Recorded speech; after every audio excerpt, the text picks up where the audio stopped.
Hello there. Today we're going to talk about episode 6 of Obi-Wan Kenobi. Just as a note, there will be spoilers, so if you haven't watched this episode yet, this is the official spoiler warning. So the final episode of this season of Obi-Wan Kenobi has been released. I find myself feeling just meh about this show. On one hand, I can see how there are fans out there enjoying the show as is. I have had great conversations with these fans about the things that were done well in this season. However, I can also see how there are some fans that are wondering what they just watched. And really, there is no right or wrong in this situation. If you love the show, great, but if you didn't, that is fine too. To those that have listened to my other videos, it is probably no surprise that I find that I am disappointed in the show. This is mainly because I don't see why this was a story that needed to be or had to be told in order to help flesh out some aspect of Star Wars. It feels like someone higher up in Disney or Lucasfilm said we need a show that gives Obi-Wan and Vader a chance to meet again so we can get more subscribers. Make it happen. The other issue is that the writing or storytelling wasn't great to the point where it generated plot holes within the series itself and the larger overall Star Wars story too. And I know we can look at the original trilogy and the prequel trilogy to find writing and storytelling that isn't great, and those movies are easy to look at through the lens of nostalgia to forgive those issues. But I think they do a better job at telling overall stories that need to be told to help flesh out the world, or galaxy if you will, of Star Wars. That being said, let's look at the highlights of episode 6 and the series. We get a rematch in episode 6 between Vader and Obi-Wan, where Obi-Wan has clearly fully reconnected with the Force. Looking purely at this fight between the two without any other context for the whole of Star Wars, or even the series, it was a good fight sequence and if not the, highlight of this episode. There is plenty of action, impressive rock throwing, and some very poignant dialogue. There's a great back and forth between Anakin and Vader, where Anakin appears for just a moment or two before Vader takes over again while talking with Obi-Wan. This also gave Obi-Wan what he needed to be able to move past all of the guilt he felt about everything that happened up to that point. I think this conversation between these two characters, or three depending on how you want to look at it, was the best part of this whole episode. Because Obi-Wan has been able to move past his guilt, he is finally able to see Qui-Gon, and it is implied at the end of the episode that Obi-Wan's training with Qui-Gon will now begin. I suppose Obi-Wan moving on from everything that happened up to that point could be a reason why the series was needed, in order to show how that happened, how Obi-Wan found a new hope by his interaction with the next generation of the Skywalker family, maybe? In the series as a whole, I liked how they portrayed Leia. I know plenty of people don't, but I really thought the young actress they had playing her did a good job of playing Padme Amidala's daughter, Leia Organa, with what the writers gave her to work with. I mean, I don't imagine Leia was a quiet kid that always did what she was told, so the way she was in the series seemed to fit. There were moments where the series showed Darth Vader and all of his Sith glory, and showed why he was such a scary person in the Star Wars universe. I thought those were great and loved those moments. I'm also so glad they brought back James Earl Jones for Vader's voice. I also think the character of Obi-Wan was generally well written, and written how I'd expect him to be after the events of Revenge of the Sith. I thought Ewan did a great job with what he was given, and I was happy to see him playing Obi-Wan again.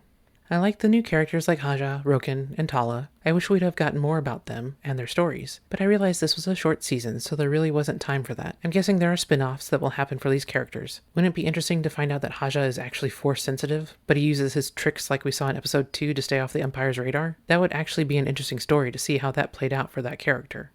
That's all I really have for the highlights, though. I was worried about this series from the get-go, because we know where the endpoints are for the characters in the Star Wars storyline. We know Obi-Wan, Luke, Vader, and Leia all have to survive because they are in A New Hope. The problem with knowing that, though, is that it is very tough from a storytelling perspective to create a situation where the audience is not certain the character or characters will make it out of the danger they are in.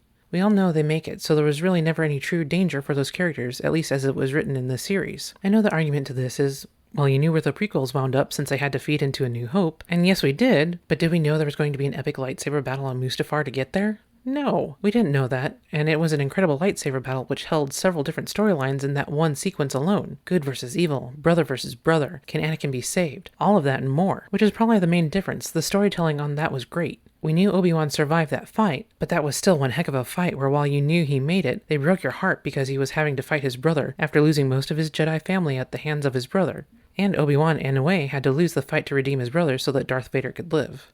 And the prequels made it so that, for me at least, when Obi-Wan is struck down in A New Hope, I now have a measure of sadness that he is gone that I didn't have before we got to know him better through those stories. The prequels made me have a greater attachment for his character. Okay, I've gotten a little off topic. Let me bring it back around to the actual Obi-Wan series. We are introduced to the third sister, Reva, in this series.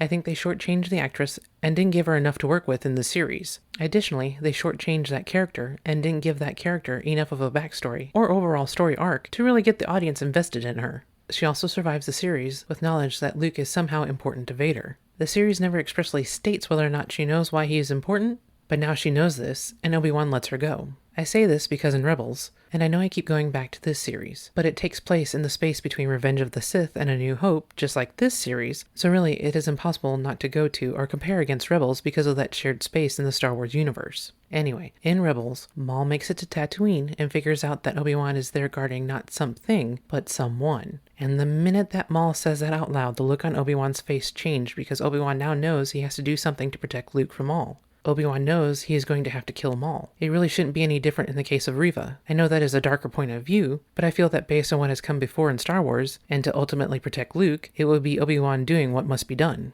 Aside from the fact that they can now give Reva a spin-off series if they want, there is no reason that she should have lived since she knows Luke is important to Vader. That is knowledge the dark side can extract from her through the Force, through torture, or perhaps through other methods, so that means that the secret is no longer safe yet again. The series also doesn't really address why Bail and Leia aren't now targets for the Empire since they are known Jedi sympathizers, and in the eyes of the Empire, they are traitors. This really should put them on a watch list, and make it virtually impossible for either of them to form or work for the rebellion. Not to mention, it should put on the Empire's radar that Leia is a good way to lure Obi-Wan out of hiding. Also, why the heck wasn't Bail on Tatooine in this last episode? He said he was heading there in his message to Obi-Wan in episode 5, and yet he was never shown to be there. I was half expecting Bail to be the one to take out Reva while she was standing over Luke with her lightsaber. I think that would have redeemed Bail in this series because he is the reason Obi-Wan is out in the open in the first place. And he is the reason that Luke was directly targeted in this last episode, so really Bail should have been the one to help fix at least some of the problems he caused by protecting Luke from Reva. Speaking of Reva on Tatooine, I'm beginning to think one of Reva's force powers is the ability to apparate, or maybe she has the ability to use the Flu Network, or a port key, or some other Harry Potter or general wizarding means of transportation, because she constantly shows up somewhere incredibly quickly with little or no explanation. In episode 3, she somehow found the end of the safe route the path uses, and grabs Leia despite not initially knowing that the route existed in the first place, or where it would lead to, and she makes it to the end before Leia, even though Reva started after Leia when traveling to the end. We also see Reva make it to Tatooine before the Obi-Wan and Vader rematch has a chance to take place in episode 6. Additionally, how did the Empire not see Reva leaving and making her way to Tatooine? In that same vein, why didn't the Empire send TIE fighters after the Path's ships while Vader was pursuing Obi-Wan? I also don't think the Grand Inquisitor would have questioned Vader about the pursuit of Obi-Wan. At the very least, if he would have questioned Vader, he wouldn't do it in front of everyone. Vader would have also responded in some force-choking or force-pushing way to the Grand Inquisitor getting a little uppity at this point. At any rate, I would also like to know how a farmer and his wife can't actually hit anything with their blasters. That seems out of character for a farmer in general. Owen and Beru are about like stormtroopers in their accuracy when firing at Reva while trying and failing to protect Luke. It is also very, very, very questionable regarding whether or not Luke saw a lightsaber while Reva was hunting him down. I'm not convinced that the camera work did enough to make it clear that he didn't see Reva's lightsaber. This is important for Luke's conversation with Obi-Wan in A New Hope, and him seemingly not knowing what a lightsaber is. While the rematch between Obi-Wan and Vader was one of the highlights of this episode, when it is looked at in the larger story of Star Wars, there are still some issues with it. Once again, Vader leaves Obi-Wan alive, when you have established that Vader is supposed to be a character fueled by rage, anger, and hate, and all of that is being directed at one character, in this case Obi-Wan. If that character slips up and Vader gets the upper hand, that character is not going to make it, because once again, Vader is not known for leaving people alive. Just as a side note, there was a missed chance for Vader to say something about having the high ground at this point too.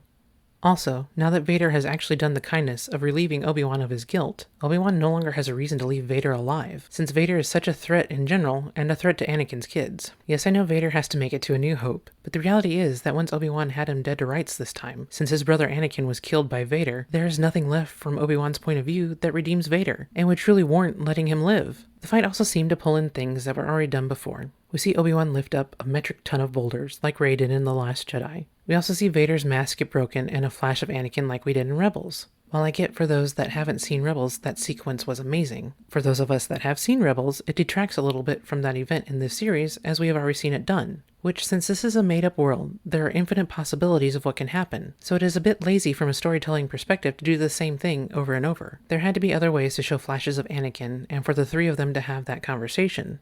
It also bugged me that we see Vader using his lightsaber one-handed a lot in the series. It was pointed out to me that it could be him toying with people, but even in this last Obi-Wan rematch, he was one-handed a lot, which with Obi-Wan clearly being in tune with the Force again means it wasn't an easy fight for Vader, and there shouldn't really have been any toying with Obi-Wan at this point. Additionally, I don't get why the Emperor would want Vader to stop hunting Obi-Wan. Other than it doesn't work in the larger context of the story leading into A New Hope, Obi-Wan alive is still clearly a threat to the Empire, so the Emperor wouldn't give up on that just like he hasn't in the past for any of the other Jedi that were located. We also see Obi-Wan leave Luke once again when he makes a trip to Alderaan in broad daylight in front of other witnesses. I get they had to wrap up the story between Leia and Obi-Wan somehow, but that seems like that could further put suspicion on the Organas. It also, I guess, kind of addresses why Leia is so formal in A New Hope, since Obi-Wan formally addresses Leia as Princess Leia Organa when he is saying goodbye to her, but it doesn't really address why she isn't broken up by him being killed by Vader in A New Hope. I know at first in A New Hope they are running from the Death Star so there isn't time, but once they have gotten away and Leia is consoling Luke, shouldn't she be expressing her sorrow at losing Obi-Wan then too, after this adventure she had with him where they clearly bonded? They also have a line in there while Obi-Wan is talking to Bail that from a certain point of view could set up Season 2 if they want. It's the line where Obi-Wan says, "If you ever need my help again, you know where to find me." Of course, if they don't do a Season 2, this could just be a line to try to link this series to A New Hope. We finally get to hear Obi-Wan say his famous hello there in this series when he actually gets to meet Luke and give him the toy. I don't think that this meeting does anything troubling for canon, especially because if they don't interact that much, it can still be just old Ben that Luke knows of in A New Hope. Kind of like a neighbor you don't know well, or don't see that often, but you know they live down the street from you. Overall, this series was okay. It had some really awesome things in there, and some things that just didn't make sense. Which is odd because we know of at least one complete script rewrite for this series, so that really makes me wonder what the first draft was like. I think there were things in here that had there been more careful thought put into this series, the series could have been finessed into something truly great. Something akin to the Mandalorian series, where, while there are always going to be people that don't like something, that series seems to have a large chunk of the fan base liking it, enjoying it, and liking how the series is being handled. There was enough viewership of this season of Obi-Wan that I wouldn't be surprised if another season is called for by Disney. My worries for that season would probably be the same as this season. Is there truly another story that needs to be told in this point of time in the Star Wars universe involving Obi-Wan? Can they tell a story, and tell it well, and tell a story that doesn't break canon? Well, I'm sure there's more to talk about in regards to this series, but I think I've gone on long enough for now. So here are my questions for you. Do you think there will be a Season 2 of Obi-Wan Kenobi? If so, what story would you like them to explore? How did you feel about the rematch between Vader and Obi-Wan? What was your favorite part of the Obi-Wan Kenobi series? Well, I think that is about it for this entry, so I just wanted to say that I hope you have a great day and may the Force be with you.